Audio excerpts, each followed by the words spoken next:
ओम नमो भगवते वासुदेवाय। ओम नमो भगवते वासुदेवाय। ओम नमो भगवते वासुदेवाय। नारायण नमस्कृत्य नरं चैव नरोत्तमं देवीं सरस्वतीं व्यासं ततो जयमुदीरनष्टप्रायेषु अब्दरेषु नित्यं भागवत सेव्य भगवती उत्तम श्लोके भक्तिर्भवति न शुभं करोति वाचालं भङ्गुं लङ्घयते गिरिप्रपादमहं वन्दे श्रीगुरुदिनतारिणं परमानन्दमाधवं श्रीचैतन्य ईश्वरम्। ओम अज्ञानतिमिरान्धस्य ज्ञानानन्दशलाकया सूक्ष्मं तस्मै श्रीगुरुवे नमः। जय श्री प्रभुपाद, जय श्री गुरुदेव। இன்னைக்கு பகவத்கீதை 10வது அத்தியாயம் பூரணத்தின் வைபவம் 15வது ஸ்லோகம். ஸ்வயம் ஏவாத்மனாத்மானம் வேத்தத்வம் புருஷோத்தமஹ பூதபாவேன பூதேஷம் தேவதேவ ஜகத்பதே. உத்தம புருஷரே, அனைத்திற்கும் மூலமே, அனைவருக்கும் இறைவனே, தேவர்களின் தேவரே, அகிலத்தின் இறைவனே, உண்மையில் உமது சுய அந்தரங்க சக்தியின் மூலம் நீரே உம்மை அறிவீர். ஹரே கிருஷ்ணன். ஏன்னா இங்க அர்ஜுனன் என்ன சொல்றாரு? உத்தம புருஷரே. யார சொல்றாங்க? பகவான் ஸ்ரீ கிருஷ்ணர். சோ அனைத்திற்கும் மூலம். ஏன்னா நம்ம ஆல்ரெடி பார்த்திருக்கோம், பகவான் ஏன்னா புருஷ அவதாரம் 3 புருஷ அவதாரம் எடுத்தாரு. என்ன? காரணோதக விஷ்ணு, கர்ப்போதக விஷ்ணு, ஷீரோதக விஷ்ணு. இதுல இருந்தா நமக்கு பௌதிக லோகமே சிருஷ்டியாச்சு. எல்லாருக்குள்ளயும் பரமாத்மா இருக்கிறதே அவர் தான் அப்படின்னுட்டு. சோ இந்த எல்லா காரணமும் மூல காரணம் யாரு? அந்த பகவான் தான். அனைவருக்கும் இறைவன் அவரே தான். சோ தேவர்களுக்கெல்லாம் தேவன் அவர் தான். அகிலத்தின் இறைவனே. உண்மையில் ஏன்னா பகவானுடைய சக்தியை பத்தி பகவானே சொன்னாதான் உண்டு. ஏன்னா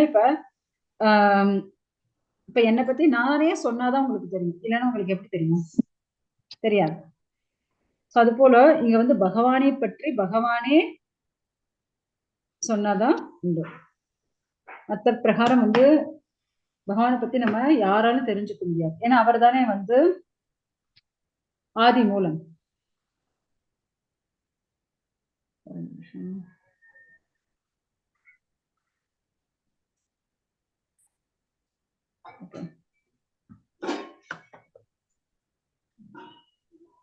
அந்த பகவானை தெரிஞ்சுக்கிறது அவ்வளவு சாத்தியம் கிடையாது. பெரிய பெரிய ரிஷிகள் ஆகட்டும், முனிவர்கள் ஆகட்டும், சோ எப்படியாப்பட்டவங்களாலையும் பகவான் தெரிஞ்சுக்க முடியாது.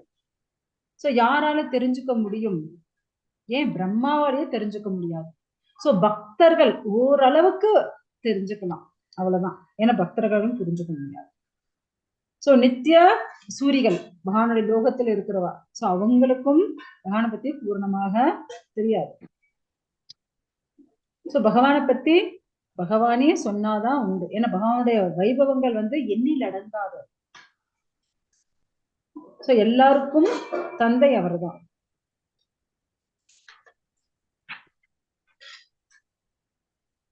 ஏன்னா இங்க நம்ம இந்த ஸ்லோகத்துல பார்த்தோம் அப்படின்னா பூதபாவேன.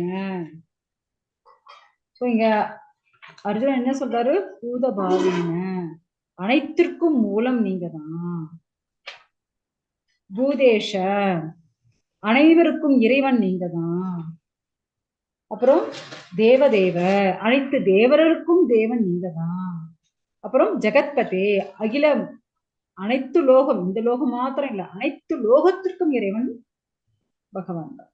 சோ அதனாலதான் அவர் அப்படி சொல்லிட்டு இருக்காரு. சோ ஒரு முறை என்ன ஆச்சு அப்படின்னா, நாரதர் வர்றார். சோ நாரதர் வரும்போது அவருக்கு ஒரு சந்தேகம். மத்த யாரும் மியூட் பண்ணல, கொஞ்சம் மியூட் பண்ணுங்க. சோ நாரதருக்கு ஒரு சந்தேகம். ஏன்னா கிருஷ்ணருக்கு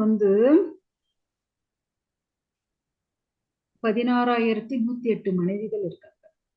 சோ 16,108 மனைவிகள்ல அப்ப கிருஷ்ணர் அவங்க எல்லாரையும் எப்படி வச்சுட்டு இருக்காரு? சோ இப்ப கிருஷ்ணர் அப்ப யாருக்கு இம்பார்ட்டன்ஸ் கொடுக்குறாரு? இந்த 16,108 மணி யாருக்கு இம்பார்ட்டன்ஸ் கொடுக்குறாரு? இதெல்லாம் நம்ம தெரிஞ்சுக்கணும் அப்படின்ட்டு நாரதர் என்ன நினைக்கிறாரு? சோ நார்மலா நாரதர் என்ன பண்ணுவாரு அப்படின்னா, எல்லாருக்கும் பக்தியை கொடுக்கக்கூடியவர். ஓகேங்களா? ஒரே நிமிஷம். சோ நாரதர் சரி யாருக்கு முக்கியத்துவம் கொடுக்கிறார்? சோ அப்ப எந்த மனைவி கூட அவர் இருக்கிறாரு, அப்ப மற்ற மனைவிகளை எப்படி நடத்துறாரு, இதை தெரிஞ்சுக்கணும் இல்லையா? அப்ப அப்பதானே மற்ற மனைவி கிட்ட போய் இவர் வந்து கேட்கறதுக்கும் பேசுறதுக்கும் தான் சரியா இருக்கும். சோ அதனால அவர் என்ன பண்றாரு, நேரா ஒரு அரண்மனைக்குள்ள நுழையிறாரு. சோ நுழையும் போது பார்த்தா அங்க வந்து கிருஷ்ணன் வந்து ஏதோ மனைவி கூட பேசிட்டு இருக்காரு. இன்னொரு ஓகே, ஏவோ நாரதா எப்ப வந்தீங்க என்ன அப்படின்னுட்டு அங்க வந்து பேசுறாங்க. சோ அப்படி பேசி முடிச்சுட்டு உடனே நாரதன் என்ன பண்ண, டக்குன்னு இன்னொரு அரண்மனைக்கு போறாரு. அங்க போய் பார்த்தா மொத்தம் 16,108 அரண்மனை இருக்கு. எல்லாம் ஒரே மாதிரி இருக்கு. எல்லாமே சகல ஐஸ்வர்யத்தோடு இருக்கு. இது இருக்கு இது இல்லைன்னு வந்து சொல்லவே முடியாது. இப்படி சகல ஐஸ்வர்யங்களோட சந்தோஷமா வீடா இருக்கு. ஆனா இதுல வந்து நாரதர் வந்து ஒவ்வொரு அரண்மனைக்குள்ளயும் அவர் வந்து நுழையிறாரு. அப்படி நுழையும் போது பார்த்தா இன்னொரு வீட்டுல வந்து, ஏன்னா ஒவ்வொரு மனைவிக்கும் வந்து 10 குழந்தைங்க. சோ அந்த 10 குழந்தைங்க கூட வந்து பகவான் வந்து ஒரு வீட்டுல வந்து விளையாடிட்டு இருக்காரு, ஒரு வீட்டுல மனைவியோட பேசிட்டு இருக்காரு. சோ இப்படியே ஒவ்வொரு வீட்டுக்குள்ளேயும் நுழையிறாரு அவரு. அப்ப ஒரு வீட்டுல பார்த்தா என்ன, மனைவி வந்து கிருஷ்ணருக்கு வந்து கால் அழிச்சுட்டு இருக்காங்க. சோ ஒரு வீட்டுல பார்த்தா கிருஷ்ணரும் அவருடைய மனைவி வந்து பகடை விளையாடிட்டு இருக்காங்க. ஒரு வீட்டுல பார்த்தா கிருஷ்ணர் வந்து மனைவிக்கு ஏதோ சேவை பண்ணிட்டு இருக்காரு, ஏதோ காய்கறி கட் பண்ணி கொடுக்கறது. ஒரு வீட்டுல பார்த்தா ஏதோ ஹோமம் பண்ணிட்டு இருக்காரு. இப்படியே நாரதர் என்ன பண்றாரு, ஒரு வீடு விடக்கூடாது அப்படின்னுட்டு எல்லா வீட்டுக்குள்ளயும் அவர் வந்து நுழையாரு. ஏன்னா அவர் நினைச்சுட்டாரு, அதாவது நான் வந்து சௌபரி ரிஷி உடைய ஸ்டோரி உங்களுக்கு சொல்லியிருக்கேன்னு நினைக்கிறேன். சௌபரி ரிஷியோட யாருக்கு சாபம் கொடுத்தாரு, அவர் என்ன செஞ்சாரு, இதுக்கு முன்ன ஒரு இந்த ஸ்டோரி சொல்லியிருக்கேன். யாராவது ஞாபகம் இருக்குங்களா?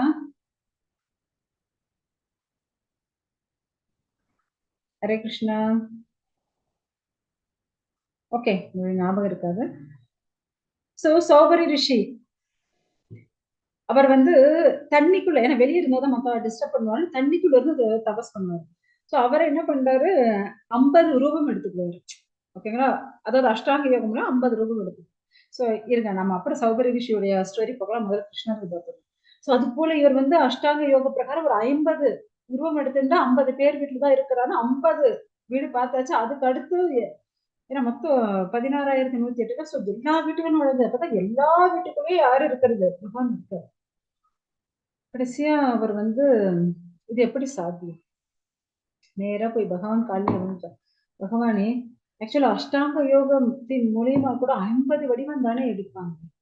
நீ உங்களால எப்படி இவ்வளவு வடிவங்கள் எடுத்தீங்க நீங்க? அப்படி 50 வடிவம் எடுத்தாலும் முதல் வடிவம் என்ன செய்யுதோ அதையே தான் அனைத்து வடிவங்களும் செய்யும். அதாவது ரிஃப்ளெக்ஷன் போல. ஓகேங்களா? பிரதிபலிப்பு போல. முதல் வடிவம் என்ன பண்றதோ அதே தான் மத்தவங்க பண்ணும். மத்த வடிவங்களும் பண்ணும். ஆனா இங்க வந்து 16,108 ரூபமும் எடுத்துட்டு வேற வேற வேறதான் செஞ்சுட்டு இருக்காங்க. ஒரு வீட்டுல போனா பிராமணருக்கு தானம் கொடுத்துட்டு இருக்கிறது. ஒரு வீட்டுல, அதாவது நம்ம அப்பா, அதாவது நம்ம சின்ன குழந்தையா இருக்கும்போது அப்படியே என்ன யானை மேல போகலாம் அப்படின்ட்டு அப்படியே முட்டி போட்டு குழந்தை பின்னாடி முதுகு மேல உட்கார வச்சுட்டு அப்படியே யானை போல போவாங்க இல்லையா? சோ அது போல எல்லாம் பண்ணிட்டு இருக்காங்க கிருஷ்ணர்.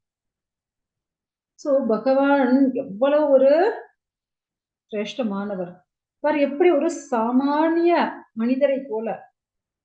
சோ மனைவிக்கு சேவை பண்றது, குழந்தைகளை தூக்கிண்டு விளையாடுறது, கொஞ்சுறது, யாகம் பண்றது, இப்படி பிராமணர்களுக்கு தானம் கொடுக்கறது, இப்படி சகல விதமான இதுவும் பண்ணிட்டு இருக்காரு. அப்ப வந்து நாரதா சொல்றாரு, பகவானே உங்களுக்கு என நீங்கதான், ஏன்னா உங்களை தவிர, ஏன்னா உங்களுக்கு ஈடாவும் யாரும் கிடையாது, உங்களுக்கு மேலேயும் யாரும் கிடையாது. சோ உங்களால மாத்திரம்தான் இது என்ன பண்ண முடியும், இதெல்லாம் சாத்தியமாகும். சோ நாரதர் வந்த விஷயமே வேற, கடைசியில அவருக்கு கிடைச்ச விஷயம் வேறையே போச்சு. அது போல பகவான் வந்து பூரணமானவர். ஓகே, இந்த சௌகரி விஷயம் பார்க்கலாம். ஆக்சுவலி இந்த சௌகரி ரிஷி என்ன பண்ணாரு அப்படின்னா, அவர் வந்து தவம் பண்ணிட்டு இருந்தார். எங்க வெளியே இருந்தாதான் மத்தவங்க வந்து டிஸ்டர்ப் பண்ணுவாங்க. அவங்க தண்ணிக்குள்ள இருந்து தவம் பண்ணலாம், தண்ணிக்குள்ள இருந்து தவம் பண்ணிட்டு இருக்காரு. அப்படி தண்ணிக்குள்ள இருந்து தவம் பண்ணும்போது என்ன ஆயிடுச்சு அப்படின்னா, அங்க வந்து மீன்கள் வந்து குட்டிங்க எல்லாம் குஞ்சு பொரிச்சு அதனுடைய குட்டிங்களோட வந்து அங்க விளையாடுறது, ஓடுறது, அதெல்லாம் பார்த்து தண்ணிக்குள்ள இருந்து பார்த்துட்டு இருக்காரு. சோ அந்த மீன்கள் என்ன பண்றது, ஓ இவர் வந்து ரொம்ப காலமா இந்த ரிஷி வந்து தபஸ் பண்ணிட்டு இருக்காரு, இவரை வந்து நம்ம பரிக்கிரம் பண்ணா நமக்கு நல்லது அப்படின்னுட்டு அந்த தாய் மீன் சொல்லி மத்த குட்டி மீன்கள் எல்லாம் அவர் வந்து என்னமா பண்ணிக்கணும்னு ஆசை வரும். ஆஹ் சோ அப்படி இல்ல முதல்ல சாபம் சாபம் வாசனை கொடுக்கறத பாத்துடலாம். முதல்ல சாபம், அப்புறம் தான் கல்யாணம் பண்றது. சோ இப்படி அவரை வந்து பரிக்கிரம் பண்ணணும். அப்படி பண்ணிட்டு இருக்கும்போது என்ன ஆகுறது, கருடன் கருடன் வந்து என்ன பண்ணுவாரு, டக்குன்னு அவர் மேல பறந்துட்டே இருப்பாரு. தண்ணிக்குள்ள இருக்கிற மீன் டக்குன்னு வந்து அப்படியே எடுத்துட்டு போய் சாப்பிடும். சோ அப்படி வந்து சாப்பிடும்போது என்ன ஆகுது, இந்த ரிஷிக்கு வந்து கோவம் வந்து, இந்த மீன்கள் வந்து என்ன நம்மள பரிக்கிரமம் பண்ணிட்டு இருந்தது, திடீர்னு இந்த மீனெல்லாம் அப்படியே கொத்து கொத்தா பிடிச்சு இந்த கருடன் வந்து சாப்பிட்டு இருக்கு அப்படின்ட்டு உடனே என்ன பண்ணிட்டாரு, அவர் வந்து கருடனுக்கு சாபம் கொடுத்துட்டாரு. நீ வந்து இனிமே இந்த இடத்துக்கு வந்து மீன் பிடிச்ச அப்படின்னா உனக்கு மரணம் சம்பவிக்கும் அப்படின்ட்டு அவருக்கு அப்படி ஒரு சாபத்தை கொடுத்துட்டார். அதனால கருடன் எக்காரது கொண்டும் அந்த ஒரு இடத்துக்கு, யமுனா நதிக்கரையில அந்த ஒரு இடத்துக்கு வர்றதே இல்லை. அதனாலதான் தெரிஞ்சுண்டு அந்த இடத்துக்கு அந்த காளியன் வந்து, ஏன்னா அவன் வந்து கருடனுக்கு பயந்துதான் அந்த இடத்துக்கே வந்தது. நம்ம கருட புராணத்தில் பார்த்தோம் இல்லையா, கருடனுக்கு பயந்துதான் அவன் வந்து அந்த இடத்துக்கு கருடன் வரமாட்டான்னு தெரிஞ்சுட்டுதான் அந்த இடத்துக்கு வந்து தஞ்சம் புகுந்தது. சோ இப்படி இந்த சௌகரிய ரிஷி என்ன பண்ணியாச்சு, ஒரு வைஷ்ணவருக்கு சாபம் கொடுத்தாலோ இல்ல திட்டனாலோ இல்ல இப்படி வைஷ்ணவ அபராதம் பண்ணாலோ என்ன ஆகும், அவங்களுடைய நிலை, அவங்க இருக்கக்கூடிய நிலையில இருந்து அவங்க வந்து கீழே விழுந்துடுவாங்க. சோ அது போல சௌகரி முனி என்ன ஆயிட்டாரு அப்படின்னா, அவர் நல்லதான் பக்தி பண்ணிட்டு இருந்தார், பிரச்சனையே கிடையாது, நல்லாதான் தவம் பண்ணாரு. என்ன ஆயிடுச்சு, இப்படி கருடனுக்கு சாபம் கொடுத்துட்டாரு. அதனால என்ன ஆயிடுச்சு, அவரை அதுக்கப்புறம் இதே போல அந்த மீன்கள் வந்து சுத்திட்டே இருந்தது இல்லையா, அதுல கொஞ்சம் மனம் சஞ்சலம் பட்டு சஞ்சலம் அடைஞ்சு, நாமளும், ஏன்னா அந்த தாய் மீன் தந்தை மீன் அதனுடைய குட்டிகள் 100 குட்டிங்க. சோ இதெல்லாம் பார்க்கும்போது அவருக்கும் ஆசை வந்துடுச்சு, நாமளும் திருமணம் செஞ்சுட்டு குழந்தை கொடுத்துக்கலாம் அப்படின்னு ஆசை வந்துடுச்சு. நேர தண்ணில இருந்து வெளியே எழுந்து வந்தார். அவங்க எத்தனையோ காலமா தண்ணிக்குள்ளதான் உட்கார்ந்துட்டு இருக்காரு. இப்ப யார் ராஜாவா இருக்கிறது அவனுக்கு தெரியாது. உடனே கேக்குறாரு, அங்க யாரோ தெரிஞ்சுட்டு இருக்காங்க, அவங்க கிட்ட கேக்குறாரு, இந்த நாட்டு ராஜா யார்? மாந்தாத்தா. ஓ, மாந்தாத்தா தானா, சரி ஓகே. நேரா போய் மாந்தாத்தா கிட்ட போய் நிக்கிறாரு. நின்னுட்டு, சுவாமி நீங்க எங்க இருந்து வரீங்க? நான் இது போல தண்ணியில இருந்து வந்தா, நான் எத்தனை காலம் தபஸ் பண்ணிட்டு இருக்கேன், எனக்கு வந்து திருமணம் செஞ்சுக்கணும். ஆமா, உனக்கு எத்தனை பெண் குழந்தைங்க இருக்காங்க? ஆக்சுவலா அவருக்கு வந்து 3 ஆண் குழந்தைங்க, 50 பெண் குழந்தைங்க இருக்காங்க. யாருக்கு? மாந்தாத்தாக்கு. சோ முதல் மகன் வந்து புருகுத்சன், அடுத்தது அம்பரீஷர், அடுத்தது முச்சுக்குந்தன். ஏன்னா முச்சுக்குந்தன் முக்தியெல்லாம் பார்த்தோம் இருக்கு இல்லையா. சோ பாருங்க, இந்த 3 ஆண் குழந்தைகள், அதுக்கப்புறம் 50 பெண் குழந்தைகள் இருக்காங்க. எனக்கு வந்து 50 பெண் குழந்தைகள் இருக்காங்க. ஓகே, அந்த 50 பேரையும் எனக்கு திருமணம் செஞ்சு வைங்க. இவருக்கா தூக்கி வாரி போடுது. ஏன்னா இளவரசிங்களை ஒரு ராஜா கல்யாணம் பண்ணி கொடுத்தா சௌக்கியமா சந்தோஷமா வாழ்வான். ஒரு ரிஷிக்கு போய் எப்படி கல்யாணம் பண்ணி கொடுக்கறதும் 50 புண்ணியம் வேற கேட்கிறாரு அப்படின்னு யோசிக்கிறார். என் பெண்கள் விருப்பப்பட்டால் அவங்க உங்களை திருமணம் செஞ்சுக்கிறேன்னு சொன்னா நான் வந்து திருமணம் செஞ்சுக்குவேன். சரி கூப்பிடுவோம் பெண்களை அப்படின்னு. சோ ஒவ்வொரு பெண்ணையா கூப்பிட்டாங்க. ஒவ்வொரு பெண்ணும் வந்து இந்த ரிஷிய பார்த்துட்டு நான் கட்டினா இவரதான் கல்யாணம் பண்ணிக்கிறேன்னு சொல்லிட்டாங்க. காரணம் என்ன அப்படின்னா, அந்த பெண்களுடைய கண்ணுக்கு மாத்திரம் இவர் வந்து இளமையான, ரொம்ப ரொம்ப பேரழகு வாய்ந்த இளைஞனாக கண்ணுக்கு தெரிஞ்சார். அதனால 50 பெண்களும் திருமணம்னு ஒண்ணு செஞ்சிருந்தா இவரதான் திருமணம் செஞ்சுக்கணும்னு ஒத்த காலம் நின்றாங்க. இப்ப இவர் வந்து மாந்தாத்தாவை பாக்குறாரு, 50 பொண்ணுங்களை என்ன கல்யாணம் பண்ணிக்கிறேன்னு சொல்லிட்டாரு. இப்ப வாக்கு ஆல்ரெடி வாக்கு கொடுத்தது, இப்ப மீற முடியாதே. உடனே என்ன பண்றாரு, அந்த 50 பெண்ணும் திருமணம் செஞ்சு கொடுக்குறாரு. சோ அதுக்கப்புறம் இவங்க அழைச்சுட்டு அவர் போயாச்சு.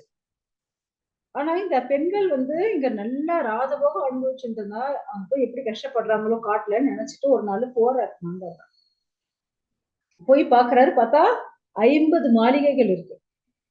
சோ முதல் மாளிகைக்குள்ள போறாரு. அப்ப வந்து முதல் பெண் சொல்வா, எப்படிமா இருக்கேன்னா, அப்பா நான் ரொம்ப நல்லா இருக்கேன், ரொம்ப சௌக்கியமா இருக்கேன், ரொம்ப நல்லா வச்சுட்டு இருக்காரு என்ன அப்படின்ட்டு.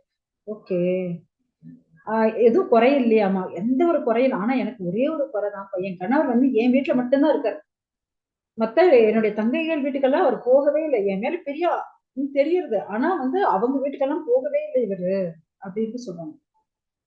ஓ அப்படியா? அப்படின்னுட்டு இவர் என்ன பண்ணாரு, திரும்ப இன்னொரு வீட்டுக்கு போவார். சோ அங்கேயும் அதே அந்த பெண் வந்து 2வது பொண்ணும் இதே டயலாக் தான் சொல்லும். 3வது பொண்ணும் அதே டயலாக். சோ அப்போ வந்து அவருக்கு தெரிஞ்சு போச்சு. மாந்தாதாக்கு என்ன தெரிஞ்சது? ஓ இந்த ரிஷி வந்து 50 ரூபத்த வந்து எடுத்துட்டார். எடுத்து 50 பெண்கள் நல்லா பாத்துக்கிறார் அப்படின்ட்டு. ஏன்னா 50 ரூபம் தான் எடுக்க முடியும். அதுக்கு மேல முடியாது. ஆனா இங்க என்ன நடந்திருக்கு? பகவானால எத்தனை ரூபம் வேணாலும் கொடுக்க முடியும். சோ என்ன வேணாலும் பண்ண முடியும். ஏன்னா இப்ப பகவான் வந்து எல்லாருக்குள்ளயும் பரமாத்மாவா இருக்காரு. இப்படி கோடான கோடி ஜீவராசிகளுக்குள்ள பரமாத்மா உட்கார்ந்துட்டு இருக்கான். அந்த பகவானுக்கு அவருக்கு ஈக்குவல் வேற யாராவது இருக்காங்களா? இல்ல, யாருமே கிடையாது. சோ அடுத்த ஸ்லோகம் பார்க்கலாம். ஏன்னா பகவான் வந்து பகவான் நினைச்சாருன்னா ஒரு க்ஷணத்துல பகவானால சிருஷ்டிக்கவும் முடியும், ரட்சிக்கவும் முடியும், அதே போல அழிக்கவும் முடியும். ஆனா அவர் மனசு வைக்கிற அந்த ஒரு க்ஷணம் தான் இம்பார்ட்டன்ட். அடுத்த ஸ்லோகம் பார்க்கலாம். பக்தும் அர்ஹஸ் யஜேக்ஷேனம் திவ்யா ஹ்யாத்ம விபூதயஹம் யாபீர் விபூதிபீர் லோகான் இமாம் ஸ்வம் வியாப்ய திஷ்டசி. எந்த வைபவங்களால் இந்த உலகம் முழுவதும் தாங்கள் வியாபித்து இருக்கின்றீர்களோ தங்களுடைய அந்த திவ்யமான வைபவங்களை தயவு செய்து எனக்கு விவரமாக கூறுங்கள். ஹரே கிருஷ்ணா. ஹரே கிருஷ்ண மாதாஜி. சோ இங்க வந்து அர்ஜுனன் என்ன சொல்றாரு, உங்ககிட்ட இவ்வளவு வைபவங்கள் இருக்கு, நீங்க இந்த உலகம் ஃபுல்லா நிறைஞ்சிருக்கீங்க, ஆனா அதெல்லாம் எனக்கு தெரிஞ்சுக்கணும்னு ஆசை. ஒண்ணு இல்ல மாதாஜி, இப்ப யாராவது நீங்க பெரிய பணக்காரங்கன்னு தெரியும், நிறைய சொத்து வச்சிருக்கீங்கன்னு தெரியும், உங்களுடைய சொத்து எல்லாம் கொஞ்சம் காட்டுங்க, உங்களோட மொத்த ஐஸ்வர்யம் காட்டுங்களேன், எவ்வளவு சொத்து இருக்கு, எவ்வளவு நகை பணம் வச்சிருக்கீங்க, அதெல்லாம் கொஞ்சம் காட்டுங்க அப்படின்னு கேட்டா நீங்க எல்லாம் காட்டுவீங்களா? காட்டுவீங்களா? காட்ட மாட்டாங்க மாதாஜி. ஏமா? எதுக்கு எதுக்கு காட்ட மாட்டீங்க? எதுக்குமா? நல்லா பொறாமப்படுவாங்கன்னு அப்படிதான் பண்ணுவாங்க மாதாஜி. பொறாமப்படுவாங்க, வைத்தறிச்சப்படுவாங்க, பொறாமப்படுவாங்க. அப்படிதானே நினைச்சு இது பண்ணுவாங்க மாதாஜி. ஆனா இங்க வந்து பகவான் என்ன அப்படியெல்லாம் ஒண்ணும் நினைக்கல. ஏன்னா இங்க வந்து அர்ஜுனன் என்ன கேட்கிறார், அவருடைய சொத்து மதிப்பதான் கேட்கிறார். உங்களுடைய வைபவங்கள் எண்ணில் அடங்காதது, உடைய திவ்ய வைபவங்கள் எல்லாத்தையும் நான் வந்து அப்படியே பார்க்கணும்னு ஆசைப்படுறேன் அப்படின்ட்டு கேட்கிறாரு. ஆனா பகவான் நான் காட்ட மாட்டேன்னு சொன்னாரா என்ன? இல்ல, எல்லாத்தையும் காட்டியாச்சு, எல்லாத்தையும் சொல்லியாச்சு. சோ இதுதான் நமக்கும் பகவானுக்கு இருக்கிற வித்தியாசம். கதம் வித்யாம் அகம் யோகி ஸ்வம் சதா பரிசிந்தயன் கேஷு கேஷு ச பாதேஷு சிந்தியோ அசி பகவான் மயா. உன்னத யோகியாகிய கிருஷ்ணரே, நான் உன்னை இடையராது நினைப்பதும் அறிவதும் எங்கனம். பகவானை வேறு எந்தெந்த உருவங்களில் உம்மை நினைவு கொள்ள முடியும்? ஹரே கிருஷ்ணா. ஹரே கிருஷ்ணா. சோ இங்க அவர் என்ன கேட்கிறாரு, எதெல்லாம் பார்த்தா என்னால வந்து உங்களை நினைச்சுக்க முடியும். இப்ப ஒரு எக்ஸாம்பிள் மாதாஜி, யாராவது நம்மளை போல திலக்கு வச்சுட்டு போறான்னு வச்சுக்கோங்க, டக்குன்னு பார்த்தோன்னா என்ன நினைப்பீங்க? என்ன நினைப்பீங்க? கிருஷ்ண பக்தியில் இருக்காங்க. கிருஷ்ண பக்தர் இருக்காங்கன்னு நினைப்பாங்க. சோ அதே போல பெரிய பெரிய பட்டையா நாமும் போட்டுன்னு போனா சில பேர் என்ன பண்ணுவாங்க, வேணும்ட்டே ஓ யாரோ கிருஷ்ண பக்தர் போறாங்க. சோ எல்லாருக்கும் அதை பார்த்த உடனே யாருடைய நினைப்பு வரும்? அந்த நாமத்தை பார்த்த உடனே பகவானுடைய நினைப்பு வரும் இல்லையா? சோ அது போல எதையெல்லாம் பார்த்தா உங்களை நினைக்க தோணும். இப்ப பகவான் இல்லாத இடம் ஏதாவது இருக்கா என்ன? இல்லையே, பகவான் தான் எல்லாத்துக்குள்ளயும் இருக்காரு. ஆனா அவர் இங்க என்ன கேட்கிறாரு, அதாவது எல்லாத்தையும் தெரிஞ்சுக்கணும், உங்களை இடையராது நினைச்சுட்டே இருக்கணும், எந்தெந்த ரூபத்தை நான் பார்த்தேன்னா உங்களுடைய நினைப்பு வரணும் அப்படின்னு. அதே போல கிருஷ்ணா கிருஷ்ணா ஒரு வாட்டி என்ன பண்றாரு, துவாரகையில இருக்கார். அப்படி இருக்கும்போது நாரதர் வந்து ஏதோ கேள்வி கேட்கிற வர்றாரு. அப்ப வந்த உடனே கிருஷ்ணா என்ன பண்றாரு, அப்படியே தலையை பிடிச்சிட்டு அப்படியே துடிக்கிறாரு. ஏன்னா நாரதருக்கு என்ன அப்படின்னா, இருக்கிறதுலே நான் தான் சிறந்த பக்தன் அப்படின்னு நினைச்சுட்டாரு. சோ நினைச்சிட்டு வர்றாரு. ஆனா இங்க என்ன ஆயிடுச்சு, அவர் தலையை பிடிச்சிட்டு உட்கார்ந்து, கிருஷ்ணா என்ன ஆயிடுச்சு, இல்லப்பா எனக்கு ரொம்ப தலைவலி, இல்ல நான் போய் வைத்தியரை கூட்டிட்டு வரேன். உடனே அவர் இல்ல இல்ல இல்ல, அதாவது என் தலைவலிக்கு அது இல்ல மருந்து.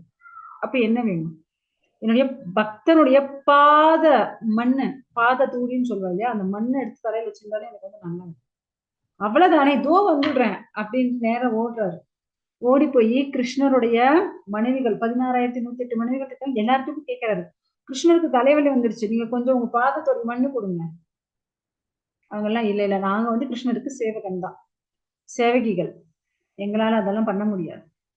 ஓகே, நேரா பாண்டவர்கள் கிட்ட ஓடுறாங்க. அவங்களும் நாங்க கொடுக்க முடியாது. சரி, உத்தவர், அக்ரூரர், இவங்கிட்ட எல்லாம் ஓடுறாங்க. அவங்களும் அவர் சாட்சாத் பகவான், முழுமுதற் கடவுள், என்ன பண்றது அப்படின்னு யோசிக்கிறாரு. கடைசி என்ன பண்றாரு, நேர பிருந்தாவனம் ஓடுறாரு. சோ நாரதரை பார்த்த உடனே அங்க இருந்த கோபியர்கள் எல்லாம் தண்ணி எடுக்க வந்தாங்க. அவரை பார்த்த உடனே எல்லாரும் சந்தோஷம், எல்லாம் அவங்க குடத்தை அப்படி வச்சுட்டு எல்லாம் கும்பலா வந்து நாரதரை பிடிச்ச, ஓ நீங்க வந்து துவாரகா போனீங்களா, கிருஷ்ணா நல்லா இருக்காரா, கிருஷ்ணா நல்லா சாப்பிட்டாரா, சந்தோஷமா இருக்காரா, ஆனந்தமா இருக்காரா, நல்ல பூசண மாதிரி இருக்காரா, எப்படி இருக்காரு, அவரோட உடம்பெல்லாம் சேமமா, இப்படியே கேட்டுட்டு இருக்காங்க. நான், நீங்க வெறும் கொஸ்டினே கேட்டுட்டு இருந்தா ஆன்சர் சொல்லணும்ல. சரி சரி சொல்லுங்க சொல்லுங்க. கிருஷ்ணருக்கு தலைவலி வந்துருச்சு. என்னங்க என் கிருஷ்ணருக்கு தலைவலியா அப்படின்னு மயக்கடிச்சு சில பேர் விழுந்தாச்சு.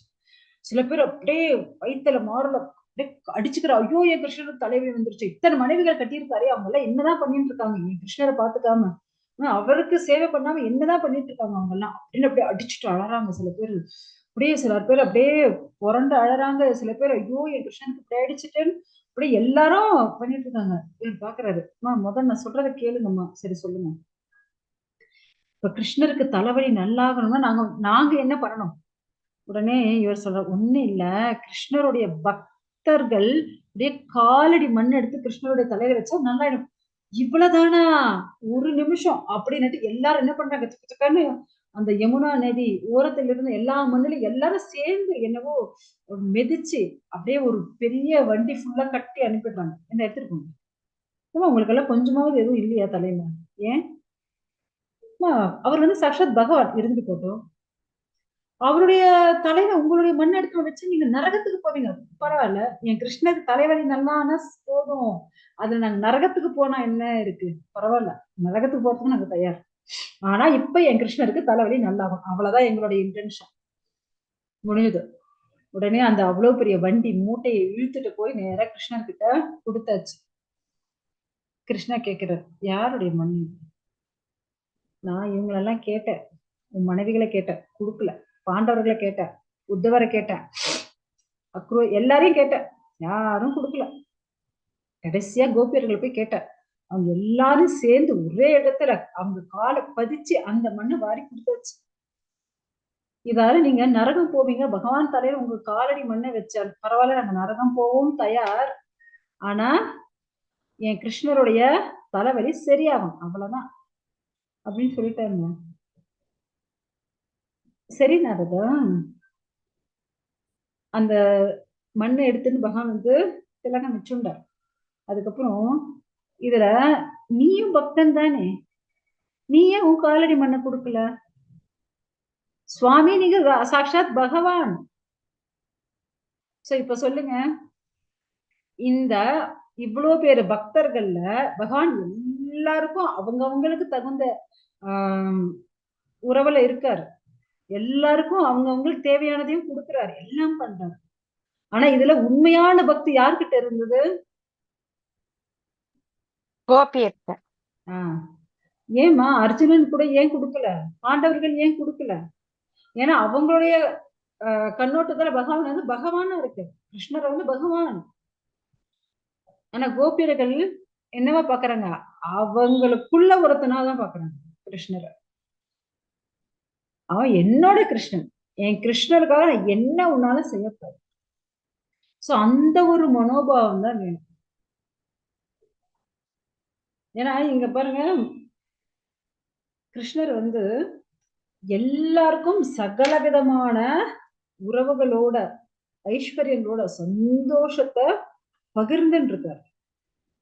ஆனா இந்த ரசங்கள் என்னென்ன, சாந்த ரசம்,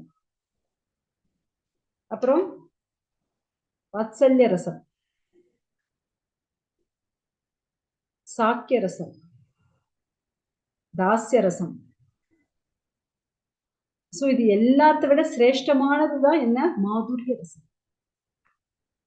நீங்க பாத்தீங்க அப்படின்னா சாந்த ரசம் ஆகட்டும், தாஸ்ய ரசம், சாக்கிய ரசம் நண்பனா இருக்கிறது, சாக்கிய ரசம், வாத்சல்ய ரசம், இந்த 4 ரசங்களை விட 5வதா இருக்கக்கூடிய அந்த மாதுரிய ரசத்துலதான் கிருஷ்ணருக்கு பிரியம் அதிகம். காரணம் என்ன அப்படின்னா, கிருஷ்ணருக்காக எதை செய்யறதும் அவங்க தயார். கிருஷ்ணருக்காக தன் உயிரையே கொடுப்பாங்க, அவருக்காக நரகத்துக்கு போகவும் தயார்.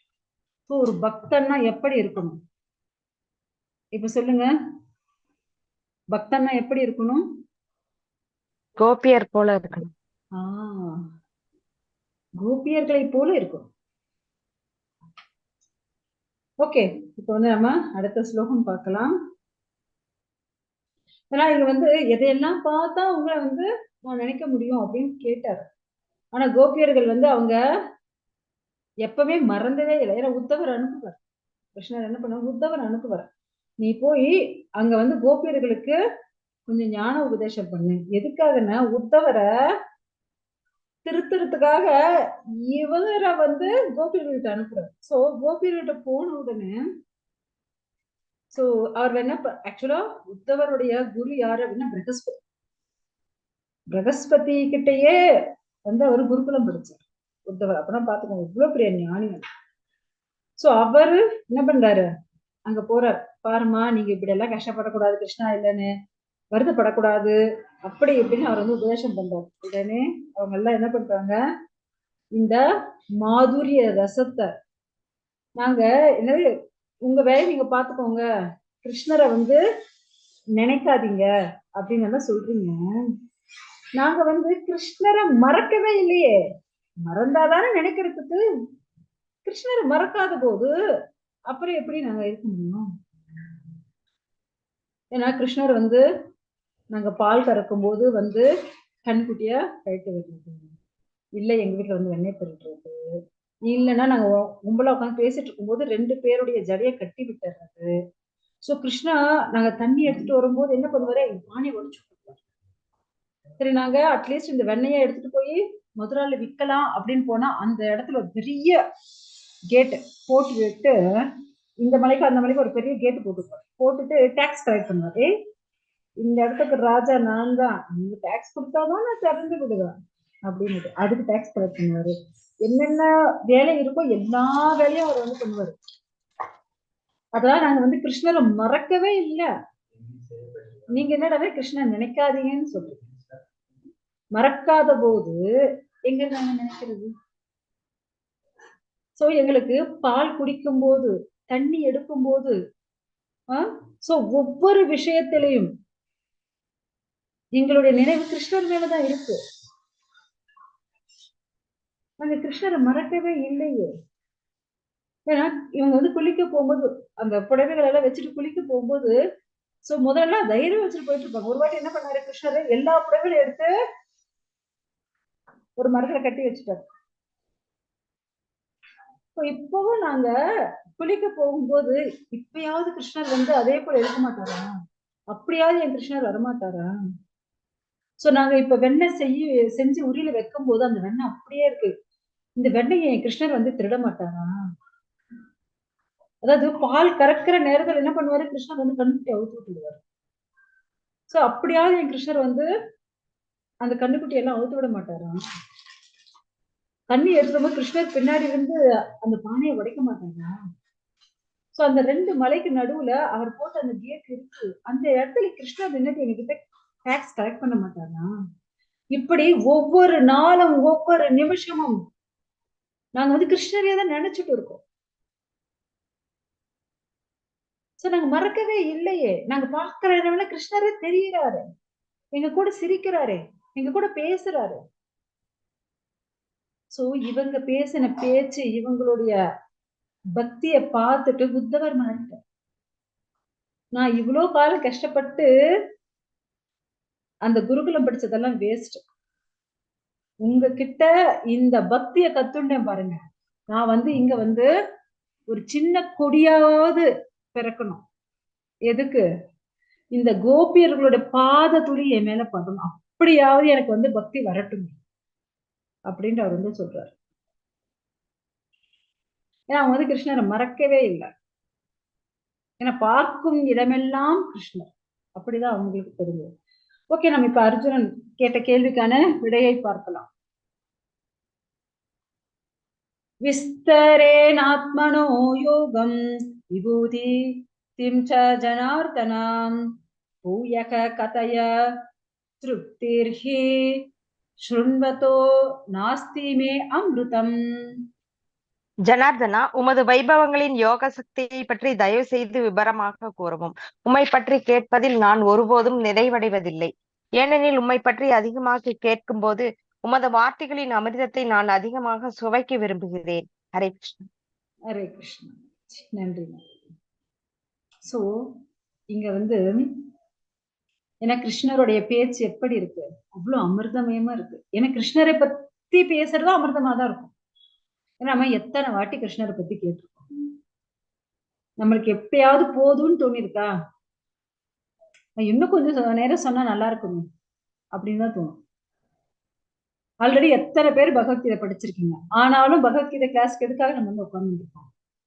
நம்ம கிருஷ்ணரை பத்தி இன்னும் கொஞ்சம் தெரிஞ்சுக்கலாமே, இன்னும் கொஞ்ச நேரம் கேட்கலாமே. ஏன்னா பரமாத்மாவை பற்றி கேட்கும் போது ஆத்மா வந்து சந்தோஷம் அடையும். எப்படி வந்து மீனை தூக்கி தண்ணியில போட்டா அது சந்தோஷமா இருக்கோ, அதே போல இந்த ஆத்மாக்கள் எல்லாம் பரமாத்மாவோட இருக்கும்போது, பரமாத்மாவை பற்றி கேட்கும் போதும், பரமாத்மாவை பற்றி படிக்கும் போதும் அது ரொம்ப ரொம்ப ஆனந்தத்துல இருக்கும். அப்படியே அதிலேயே இருக்க மாட்டோமா, அப்படியே லயிக்க மாட்டோமான்னு ஆசைதான் வரும்.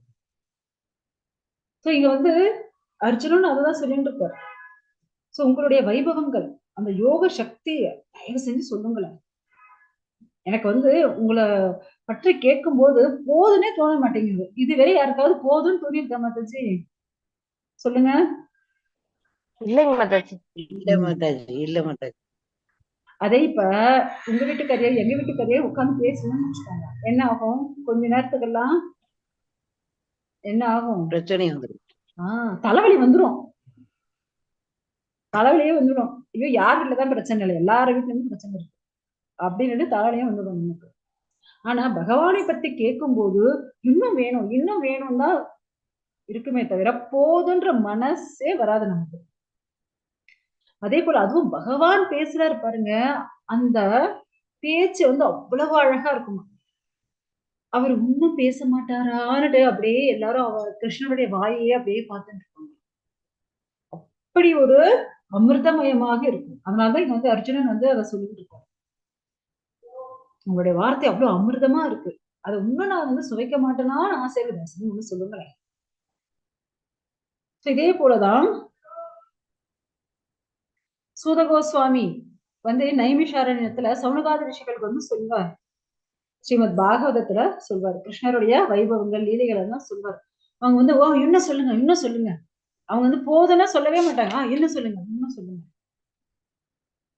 ஏன்னா பகவானை பற்றி கேட்கும் போது எங்களுக்கு அவ்வளவு சந்தோஷமா இருக்கு, ஆனந்தமா இருக்கு.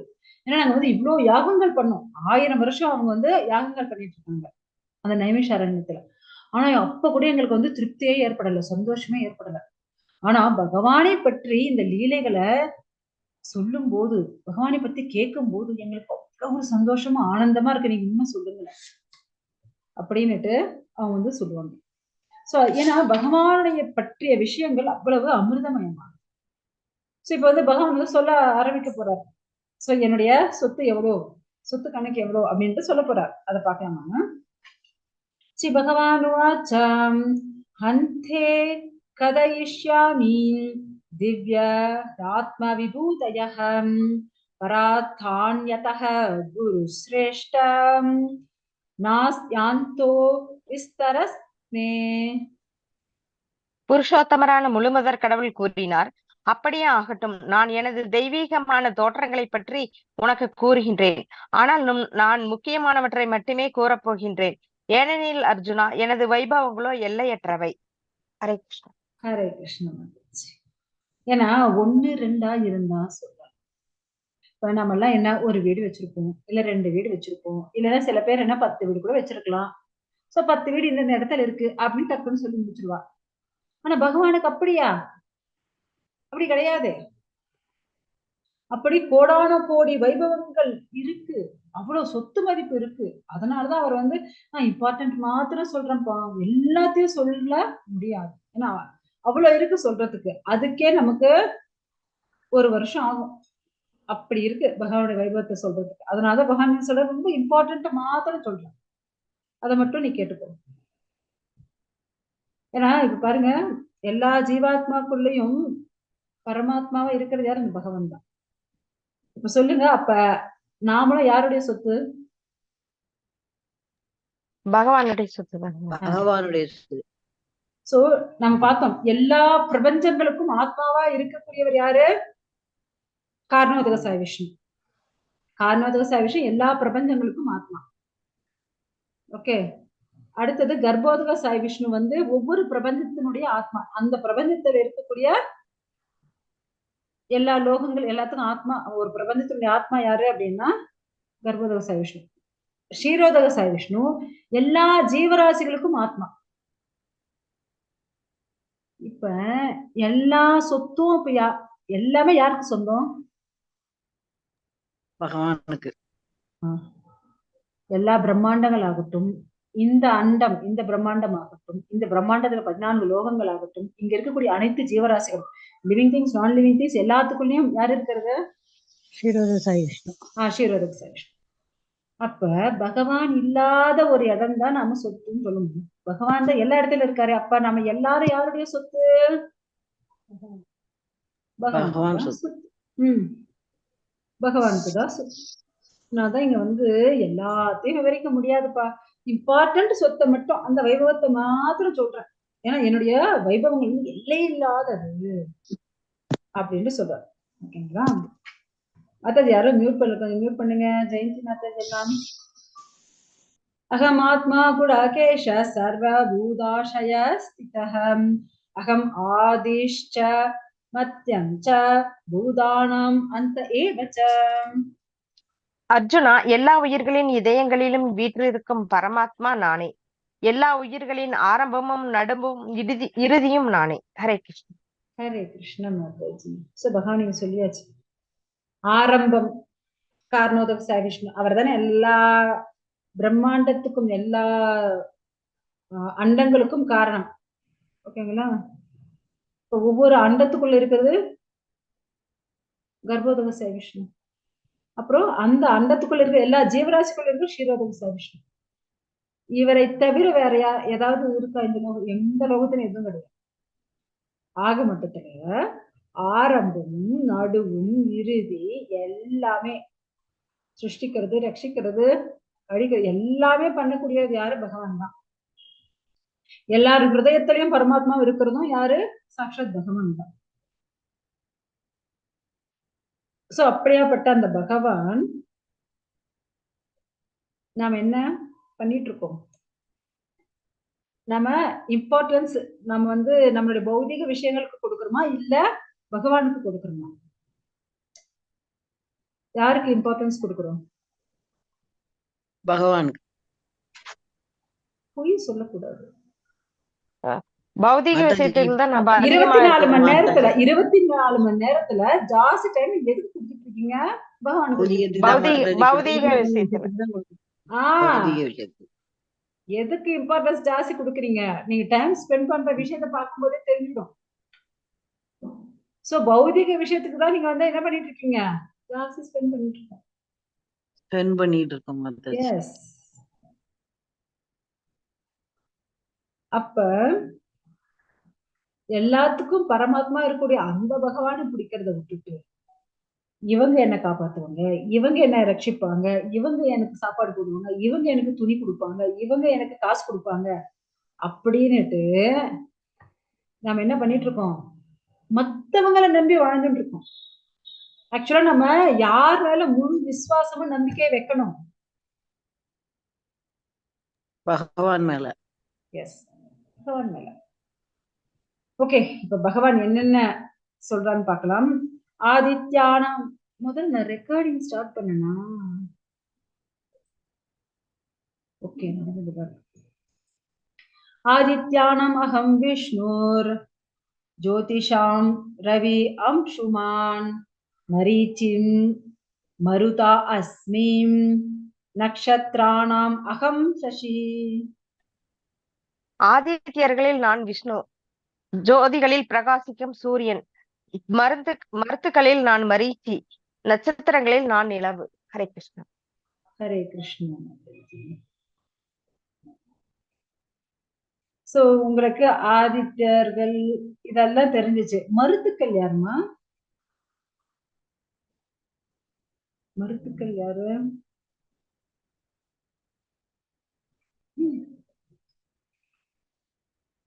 ஒரே நிமிஷம் இருங்க.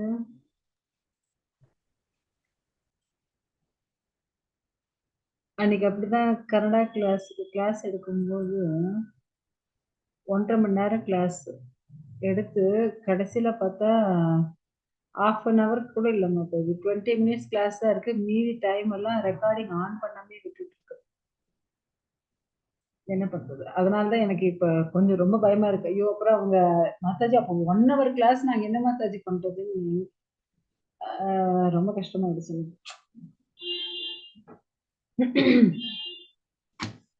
சோ இங்க வந்து பகவான் என்ன சொல்றாரு அப்படின்னா, ஆதித்யர்களில் நான் விஷ்ணு. ஆதித்யர்கள் எத்தனை பேர் இருக்காங்க? ஏன்னா இதையும் நம்ம வந்து 6வது ஸ்கந்தத்துல பார்த்தோம்.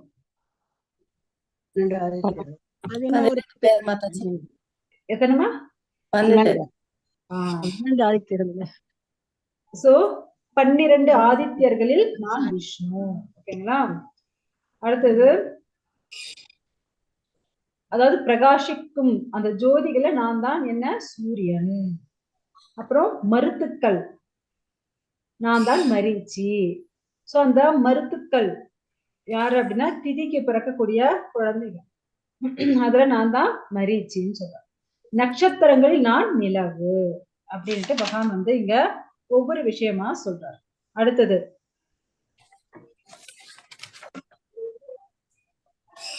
மாதாஜி மியூட் பண்ணுங்க. சாந்தா மார்க்க வேதானாம் சாமவேதோ அஸ்மி தேவானாம் அஸ்மி வாசவகம் இந்திரியாணாம் மனஷ்சாஸ்மி பூதானாம் அஸ்மி சேதனா. வேதங்களில் நான் சாமவேதம், தேவர்களில் நான் ஸ்வர்க மன்னனான இந்திரன், புலன்களில் நான் மனம், உயிர்வாளிகளில் நான் உயிர் சக்தி உணர்வு. ஹரே கிருஷ்ணா. ஹரே கிருஷ்ணா. சோ இங்க வந்து பகவான் என்ன சொல்றாரு, வேதங்களில் நான் சாமவேதம். சோ 4 வேதங்கள் இருக்குன்னு உங்களுக்கு தெரியும். அந்த ஒவ்வொரு வேதமும் எந்த நடையில இருக்குன்னு ஒரு வாட்டி சொல்லியிருக்காரு. யாருக்கு ஞாபகம் இருக்கு?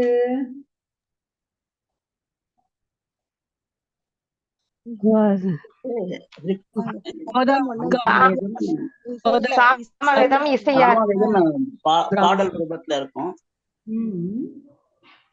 ஞாபகம் மாட்டேங்குது. கரெக்டுமா? அதெல்லாம் அவங்க பண்ணக்கூடிய வேலைகள். முதல்ல எந்த நடையில இருக்கு, எப்படி இருக்கு நடை வந்து கவிதை நடை, உரை நடை எல்லாம் சொல்லி பாட்டு கவிதை நடை தான். ரிக்வேதம் வந்து கவிதை நடையில இருக்கும். ஓகே, யஜுர்வேதம் வந்து கவிதை மற்றும் உரை நடை நடையில இருக்கும். சோ அப்புறம் வந்து அதர்வண வேதம் வந்து மந்திர பகுதியாக இருக்கும். சோ சாமவேதம் மட்டும்தான் இசை மற்றும் துதி வடியில, அதாவது துதினா என்ன, பகவானை வந்து துதிக்கிறது, புகழ்ந்து பாடுற மாதிரியும் இசை வடிவில் இருக்கக்கூடியதுதான் என்ன, சாமவேதம். சோ அதனாலதான் இங்க வந்து பகவான் என்ன சொல்றாரு, வேதங்களில் நான் சாமவேதம், தேவர்களில் நான் ஸ்வர்க்க மன்னனான இந்திரனாக இருக்கிறேன். புலன்கள், சோ நம்ம கிட்ட எத்தனை புலன்கள் இருக்கு? ஐம்புலன்கள். இப்பதான் நம்ம போன கிளாஸ்ல பார்த்தோம், 5 ஞானேந்திரியங்கள், 5 கர்மேந்திரியங்கள், மனசு, மொத்தம் 11 இருக்குன்னு பார்த்தோமா இல்லையா? இருக்கா இல்லையா? மொத்தம் 11 புலன்கள். சோ அதுல இந்த 11ல நான் என்னவா இருக்கேன்? மனசு அப்படின்னு பகவான் சொல்றார். அடுத்தது சரிங்க மாதாஜி, இப்ப புலன்கள்ல அந்த 5 என்ன? நான் ஞானேந்திரியங்கள் கர்மேந்திரியங்கள்னு சொல்லிட்டேன், அது விடுங்க. அது இல்லாம வெறும் புலன்கள் நான் மனசுன்னு சொன்னேன்னு சொன்னேன் இல்லையா? அப்ப முதல்ல புலன்கள் என்ன? 5 புலன்கள் என்ன?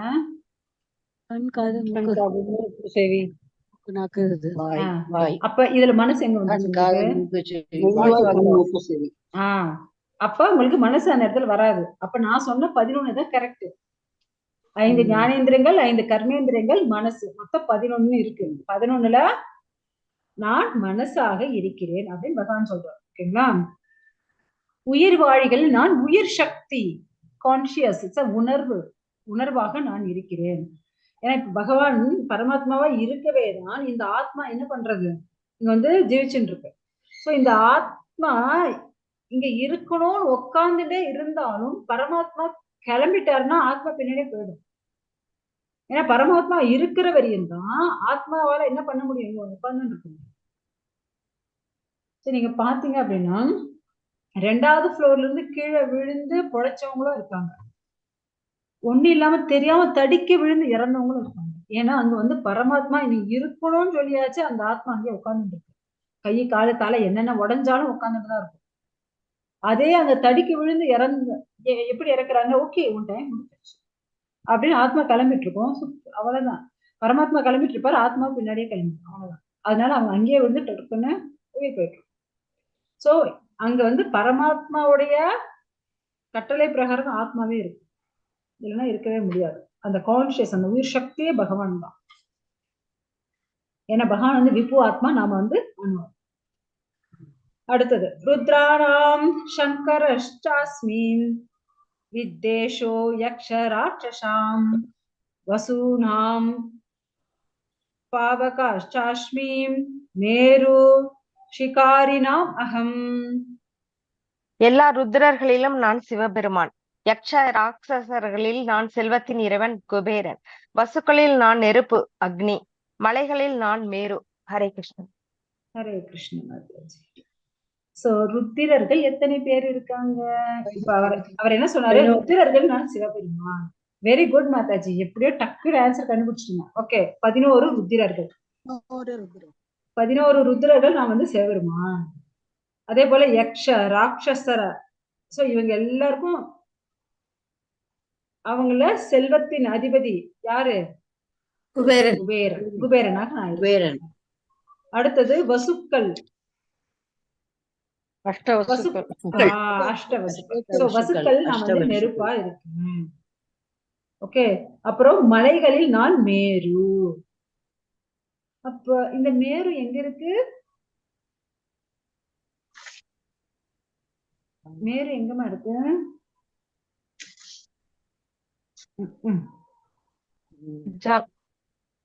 ஜம்பத்தி.